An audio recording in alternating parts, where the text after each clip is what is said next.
Saudara-saudara sekalian, kita adalah bangsa yang sangat majemuk. Bangsa kita terdiri dari banyak suku bangsa. Adat istiadat kita juga beragam. Kita berbahagia menjadi tempat semaraknya agama-agama besar umat manusia. Kita bersyukur karena para pendahulu kita telah menetapkan Pancasila sebagai dasar falsafah negara kita yang mengikat kita semua sebagai bangsa. Saudara-saudara sekalian, tinggal 3 tahun lagi dari sekarang abad ke-20 akan berakhir dan kita akan masuk abad ke-21 yang penuh tantangan dan peluang. Tantangan yang terberat bagi bangsa kita adalah bagaimana agar kita mampu bersaing dengan bangsa-bangsa lain yang sudah maju, terutama dalam zaman perdagangan dan ekonomi terbuka itu.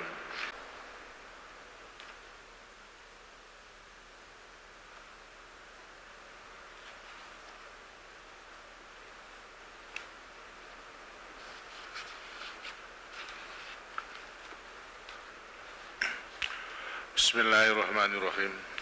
Saudara-saudara dan hadirin yang berbahagia, Assalamualaikum warahmatullahi wabarakatuh.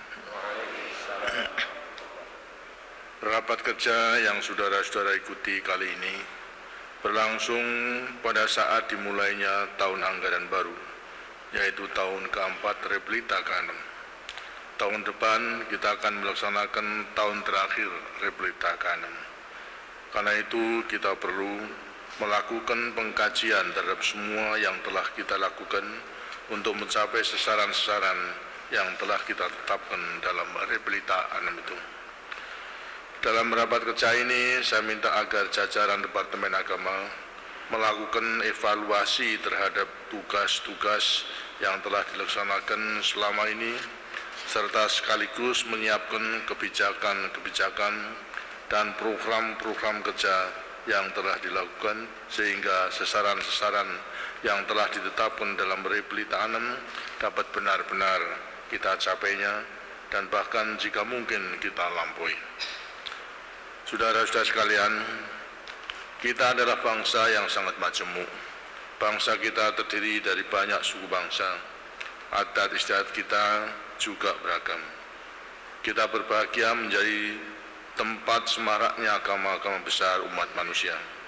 Kita bersyukur karena para pendahulu kita telah menetapkan Pancasila sebagai dasar falsafah negara kita yang mengikat kita semua sebagai bangsa. Dasar falsafah negara kita Pancasila itu jelas tidak mengajarkan wawasan kebangsaan yang sempit. Dasar falsafah negara kita justru menerima dan menghormati keanekaragaman masyarakat kita dan keanekaragaman umat manusia.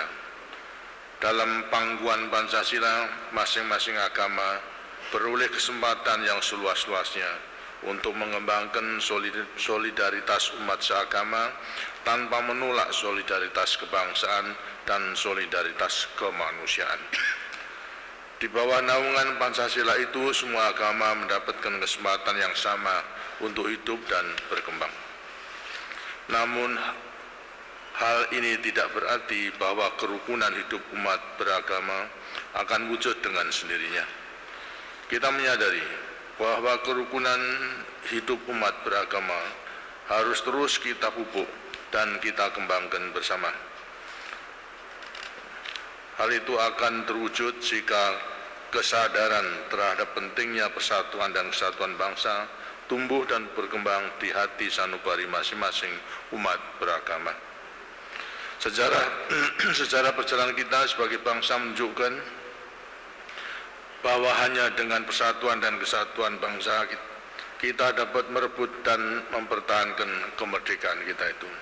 Kita pun yakin bahwa hanya dengan persatuan-kesatuan itu pula kita akan berhasil melaksanakan pembangunan itu.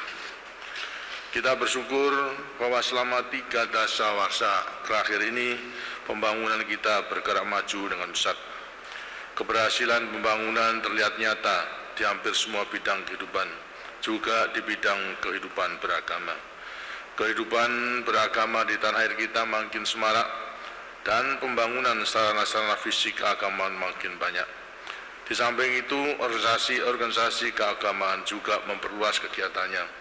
Tidak terbatas hanya pada kegiatan keagamaan, akan tapi juga melakukan kegiatan-kegiatan sosial kemasyarakatan.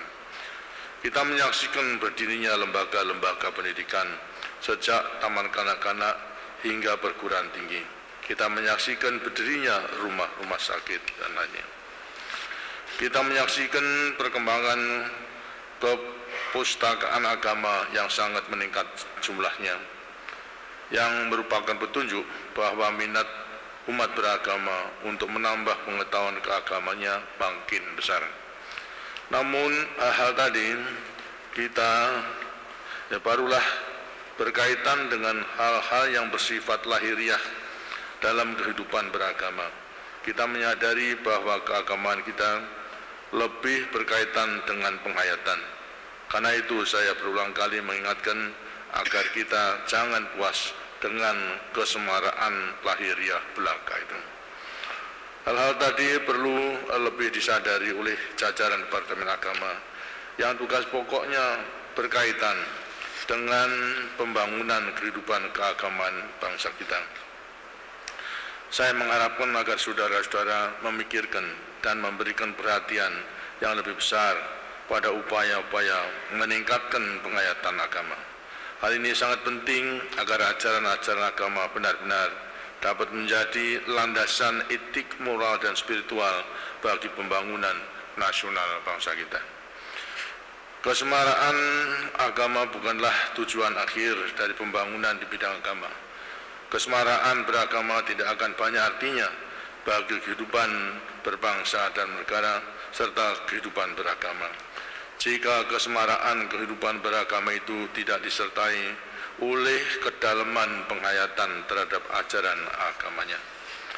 Penghayatan yang mendalam terhadap ajaran agama masing-masing akan menggerakkan umat untuk mengamalkan ajaran agamanya dalam kehidupan yang nyata. Semua agama mengajarkan kepada umatnya untuk berbuat kebajikan di muka bumi ini. Tidak ada ajaran agama yang mengajarkan untuk memusuhi orang lain hanya karena orang lain itu berbeda agama. Karena itu apabila ajaran agama dihayati secara mendalam oleh umat masing-masing, maka pengamalan dalam kehidupan nyata tiada lain adalah semangat berlomba untuk berbuat kebajikan itu. Semangat berlomba dalam berbuat kebajikan itu pada gilirannya terwujud dalam bentuk kemampuan menempatkan kepentingan umum di atas kepentingan pribadi, kepentingan yang lebih besar di atas kepentingan yang lebih kecil, dan kepentingan nasional di atas kepentingan kelompok-kelompok. Kemampuan menempatkan kepentingan nasional di atas kepentingan kelompok perlu dikembangkan dan disumbangkan oleh umat beragama, terutama dalam pelaksanaan pemilihan umum 97 sebentar yang akan dilaksanakan. Adalah hal yang wajar jika dalam pemilihan umum organisasi-organisasi peserta pemilihan umum akan merebut sebanyak-banyaknya suara pemilih. Dalam suasana seperti itu tidak mustahil ada pihak-pihak ingin mengubah persaingan yang sehat dalam demokrasi menjadi ajang konflik dengan memancing ikan di air yang keruh.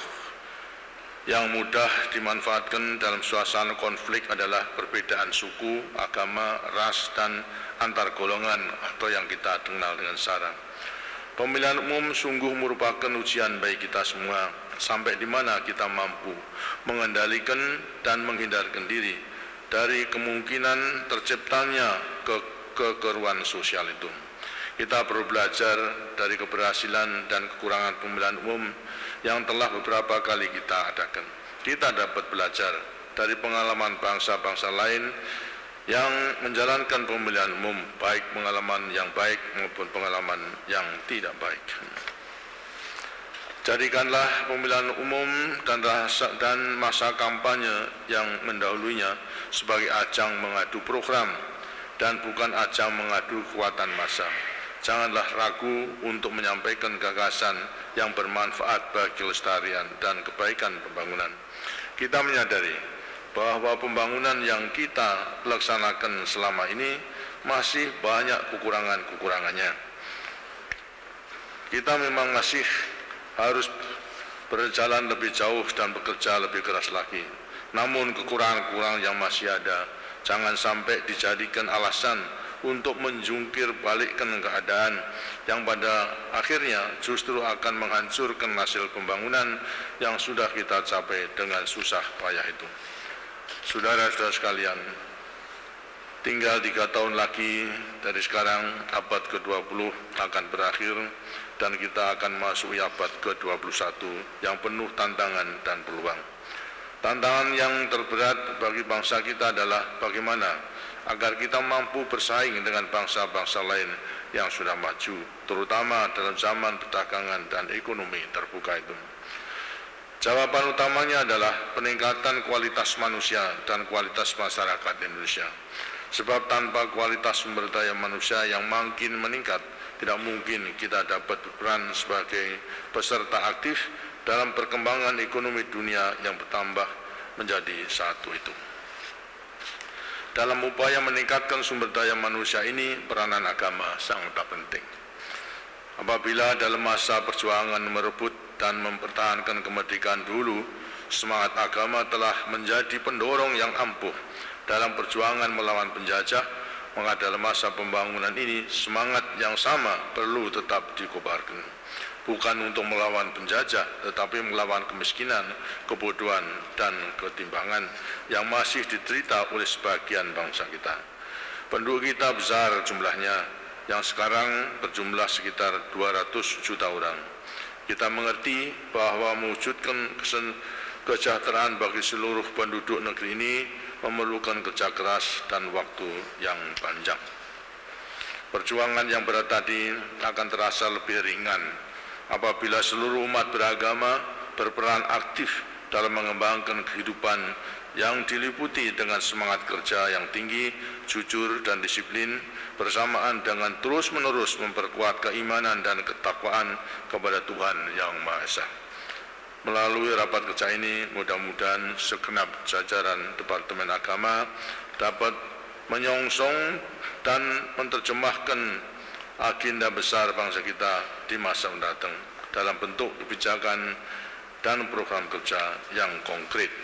Akhirnya dengan awalan ucapan Bismillahirrahmanirrahim, dengan ini saya nyatakan rapat kerja Departemen Agama tahun 97 secara resmi dimulai. Semoga Tuhan Yang Maha Esa senantiasa melimpahkan rahmat-Nya kepada kita semua. Terima kasih. Wassalamualaikum warahmatullahi wabarakatuh.